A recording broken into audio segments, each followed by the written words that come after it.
Namo Myoho Renge Kyo. Hi, thanks for being here. Welcome. If this is your first video, um, you're welcome to look around through the playlists or use the little search icon with the magnifying glass in the top half of the channel to look for any subject like Myoho Renge Kyo or worship or any keyword that will then bring up results of all the videos on this channel that contain either that as a keyword or the title. Look around. There's lots to find on this channel. Today, there's a brief go-show, The Strategy of the Lotus Sutra, which is an enticing title. This is a letter that Nichiren wrote back to Shijo Kingo, who's very often a recipient of letters that we've read, from profound doctrinal advice to cautions on Shijo Kingo's temper, being the lead samurai that he is.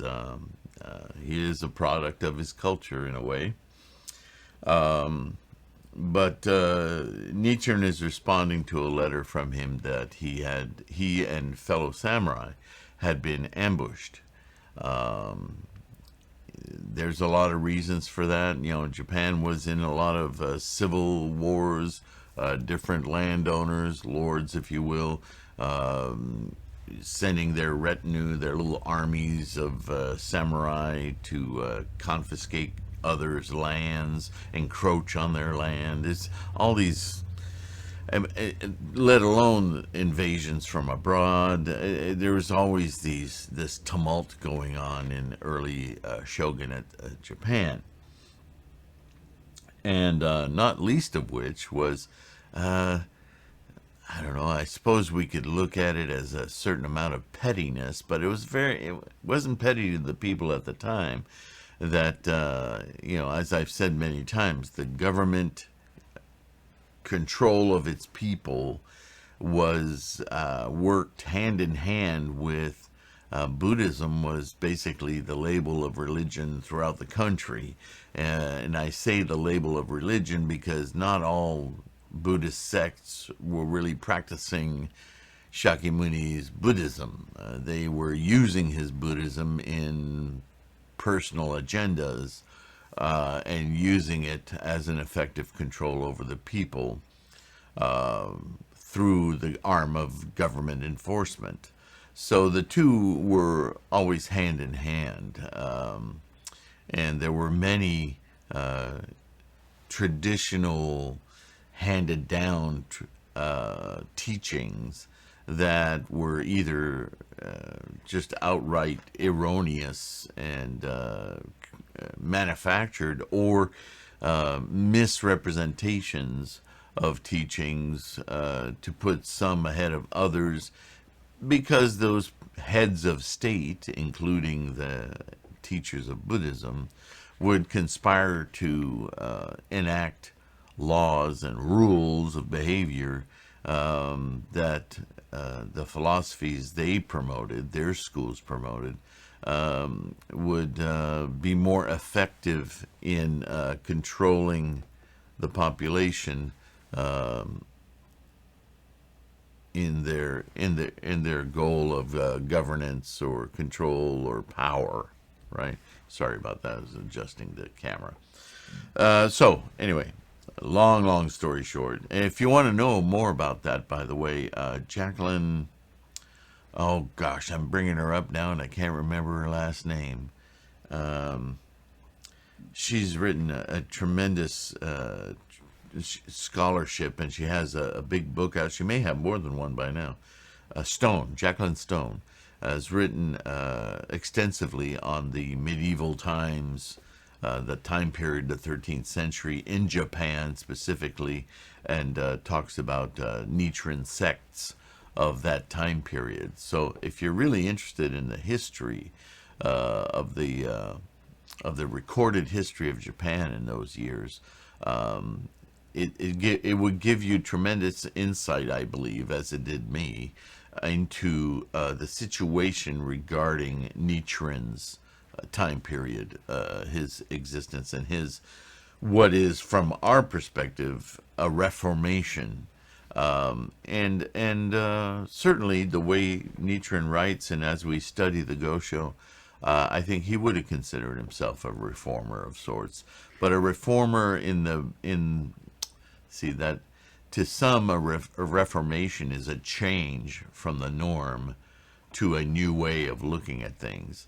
Whereas this Reformation, Nichiren's Reformation, was really a return of clarity to Shakyamuni's scholarship and an abiding reverence and demand that Shakyamuni's teachings be read, as written, and therefore correcting a lot of tangent personal agendas, governmental agendas, political agendas, and moving those out of the way to correctly practice what was already skillful and complete and ordered practice.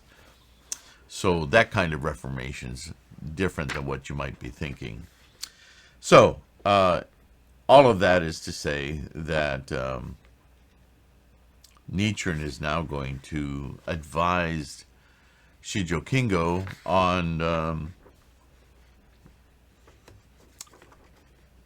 why he survived this attack in light of Myoho Renge-kyo. So here we go. I've carefully read your letter, in which you describe the recent skirmish with powerful enemies. A skirmish to a samurai is life and death to you and I. So they have finally attacked you. And Nichiren has been cautioning him about, not being alone and making sure he has a retinue with him wherever he goes, because the people, and the reason I brought up the politics is because Shijo Kingo was a determined follower of Nichiren's. And that flew in the face of the government authorities, who were largely Nembutsu. And also other schools were accepted, like Zen and True Word and Pure Land, Amida, the Nembutsu stuff. That was the order of the day. And if you were following Nichiren, it's not just that you were following a different school of Buddhism, it's that you were following a teacher who was actively toppling and questioning these other schools as not Buddhism, as erroneous, as in fact against Buddhism. Well, that was kind of an affront, and if it was a popular affront, that would be one thing.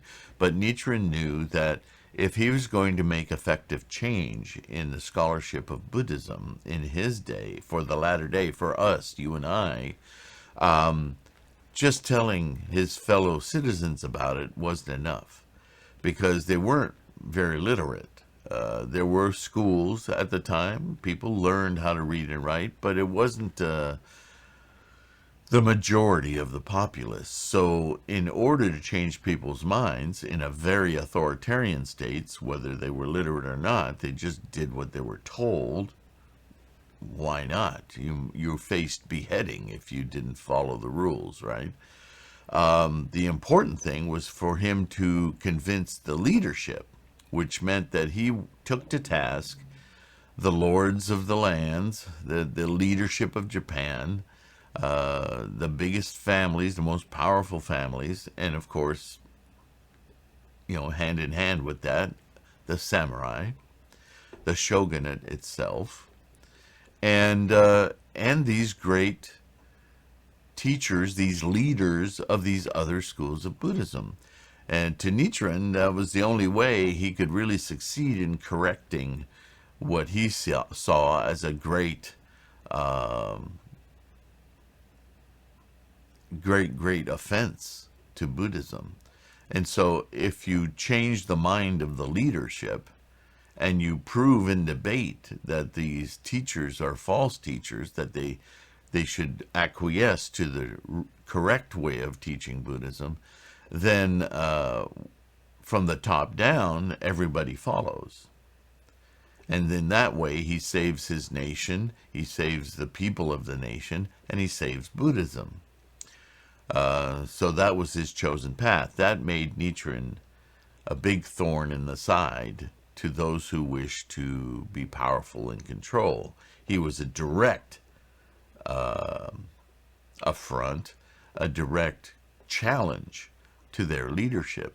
So, therefore, if you were just an ordinary citizen and you saw in Nichiren a truthful teacher, and if government police forces in the embodiment of samurai force questioned you, you kind of kept that fact to yourself. You didn't. If you felt brave and you said, "Well, I don't follow your Nembutsu practice. I practice, Myoho Renge-kyo, the Lotus Sutra, via Nichiren's doctrine," you might be beheaded on the spot. Or, more likely, you'd have your lands taken, or your wife and children taken.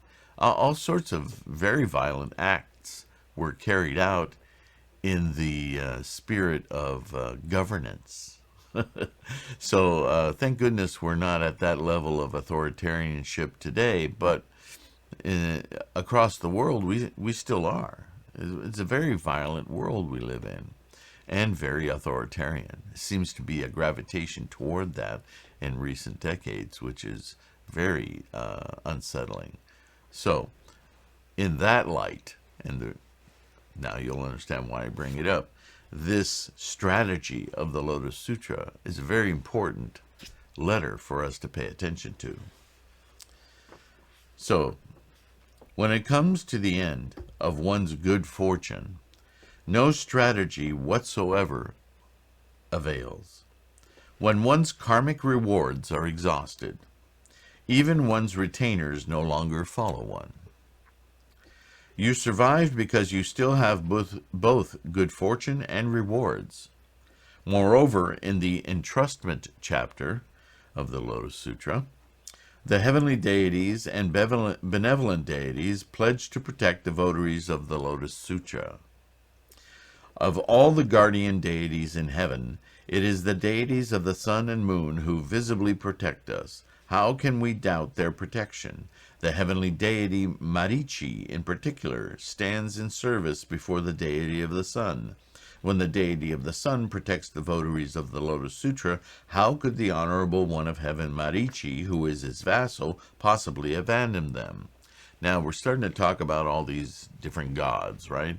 And I want to remind you, even as you read the Lotus Sutra, the assemblage of the Lotus Sutra, the ceremony in the sky, as it's called, includes this long list, as many sutras do, this long list of participants, people who show up, and these different deities are present in the Lotus Sutra, as they are, again, in other sutras. Remember always that Buddhism is a study of the mind and how the mind functions in our daily lives, in samsara. And in fact, how to cleanse that mind of attachments, distinctions, particularization, and transcend that to a mind of complete clarity, or a better word would be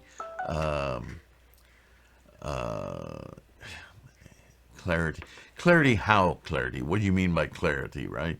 An unattached, liberated from all of the distinctions and the particularizations of the samsaric mind, which is what leads us to attachment, to obsession, to possession, to this craving, right? This is the basis of Buddhism, to liberate ourselves from the cravings of this life, not by ending this life, but by changing our perception of the process that is this life, that we are manifestations of.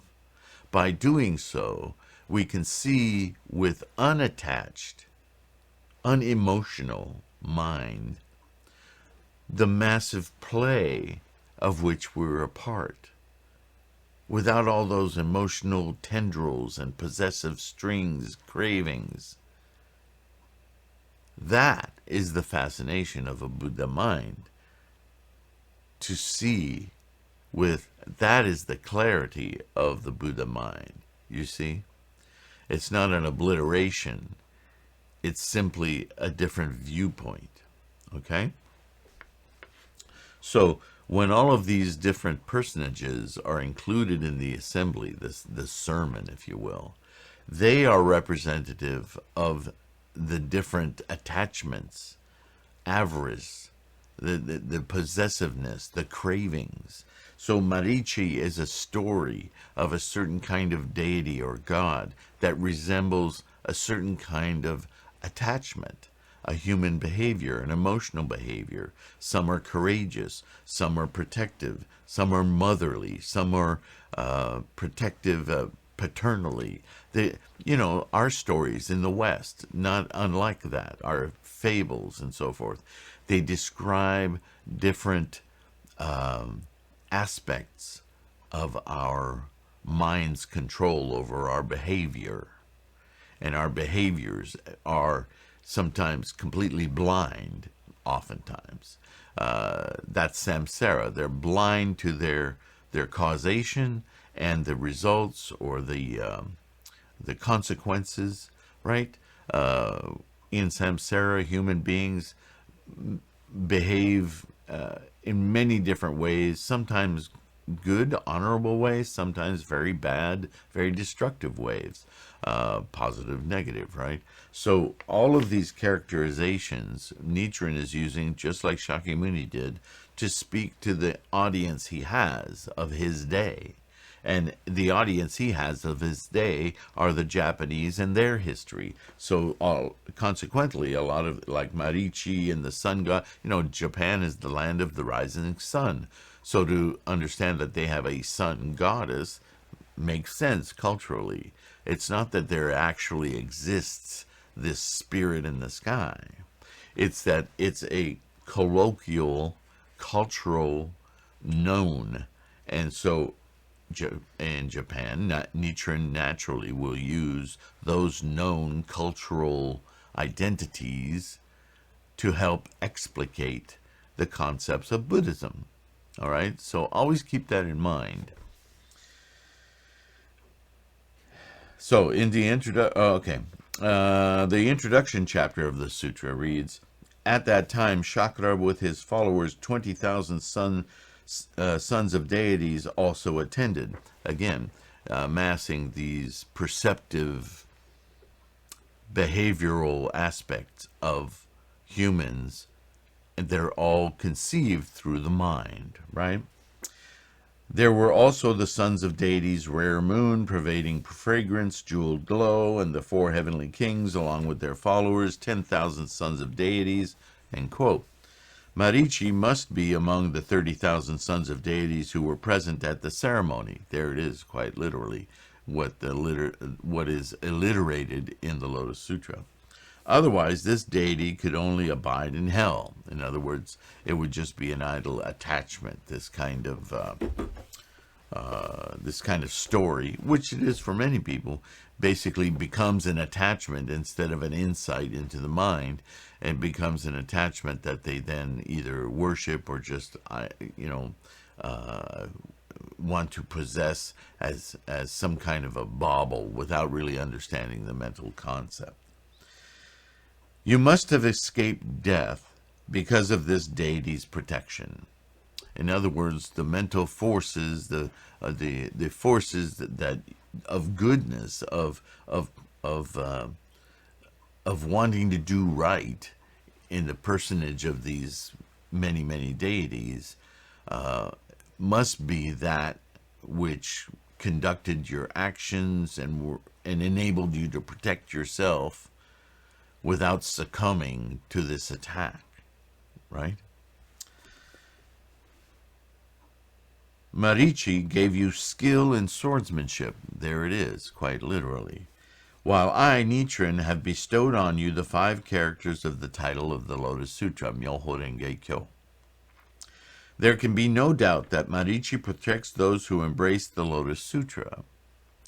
Marichi also So think of Marichi not as this person God, but as a cosmic force, if you will, that might enable you to understand this kind of storytelling skillful means in order to teach how the Myoho Renge Kyo functions in your life, in your daily samsaric life.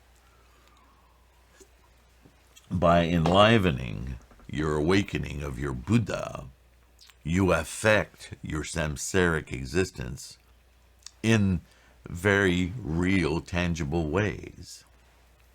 So this is what Nichiren is saying. Your swordsmanship was adequate to the task because your mind is being nurtured by your Buddha nature. So you see things in life more clearly and therefore able to conduct your swordsmanship with better results. It's often hard to tie mental activity with physical activity, but it happens all the time. And lots of Buddhist teachings, Shakyamuni's teachings, are all about obviating that fact. It's not immediately obvious. So Buddhist trainings helps us to see how the two are constantly at play. The body-mind connection, the mental and the physical interrelationship is incredibly profound. And as much as you might want to practice a skill to get better at that skill, the mind is also something you can better, that you can evolve and work out. The way that we work it out as Buddhists is through chanting Myoho Renge Kyo, to enliven it, to awaken it, to make it more present in our samsaric daily life from moment to moment. It then enhances our experience of life, not only when we chant, but influences our samsaric kinetic momentum, right? Marichi also upholds the Lotus Sutra and helps all living beings. So the concept of a protector is certainly within the confines of Buddhist Buddha mind, right? The consequence being a protection of mental health intertwined as the mind is with the physical in samsara, physical health. Even the words, "those who join the battle are all in the front lines," derived from the Lotus Sutra. This is what is meant by the passage, quote, "If they should expound some text of the secular world or speak on matters of government or occupations that sustain life, they will in all cases conform to the correct law."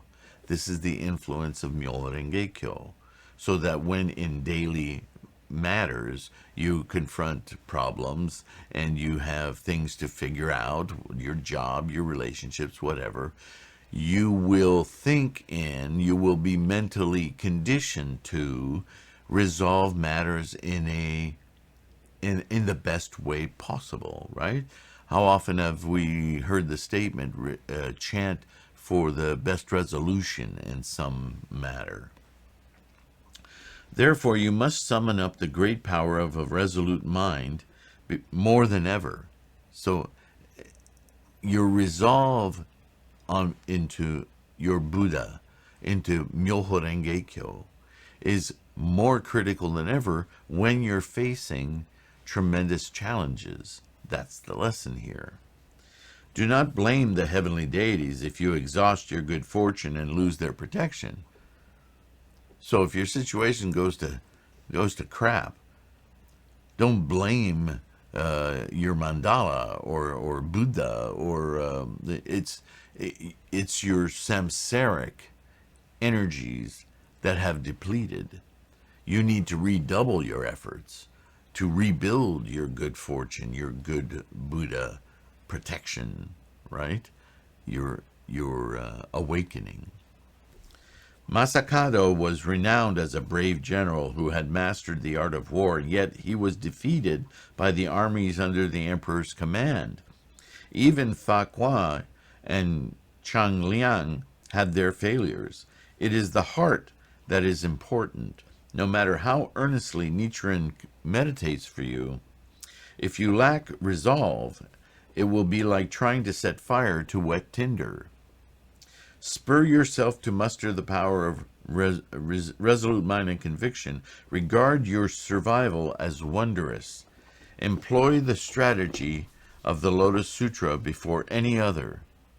Right? Because it would be very easy here for an egomaniacal samurai to think he'd won that battle because he was so, virile and superior. Nichiren is reminding him that your virility and your superiority is only a result of your resolute mind to awaken your Buddha mind, your Buddha nature. Without your Buddha nature, all that virility would not necessarily protect you. You see the relationship. All others who bear you enmity or malice will likewise be wiped out. It starts with the mind. These golden words will never prove false. The heart of the strategy and swordsmanship derive from the wonderful and difficult to understand law. Have profound resolve. A coward cannot have any of his meditations answered. With my deep respect, Nichiren. So, another Nichiren's letters to Shijo Kingo always seem to be a reminder, an endless reminder that he knows he's dealing with a very important samurai here, and one quality of authoritarianship, and certainly the brute force of authoritarianship embodied in the samurai, is ego, a massive ego, right? You might even say that ego is what protects them in battle. But that would be what Nichiren is cautioning Shijo Kingo about, is it's not actually your ego. You may have that ego, and you may think that it is what protects you in battle, but only that ego, through the wisdom of your Buddha nature, is what empowers you to be able to have the swordsmanship, the presence of mind, the alertness, the physical conditioning to be able to protect yourself in battle. Don't give the credit to your ego. Rather, let your ego serve your Buddha nature, your Buddha mind. From that, you will be protected, as long as what you do is, I don't know, how righteous could a samurai's behavior be? So everything within its context, right?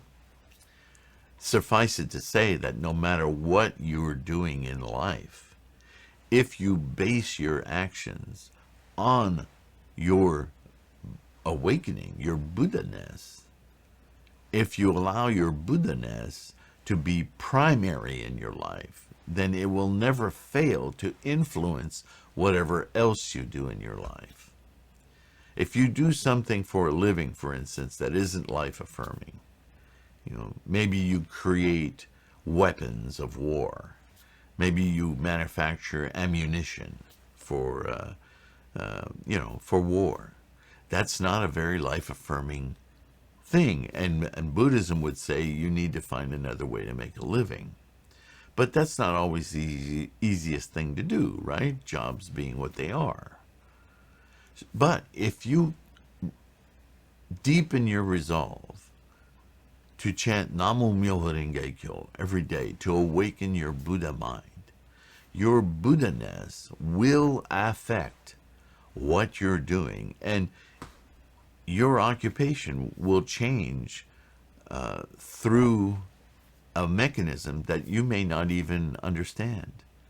You may even lose your job and be fired for no obvious reason and not know why. Go to your mandala, chant to Gohonzon, because you're in the midst of karmic change. And what will happen, I guarantee you, is that opportunities will come to you you had never foreseen.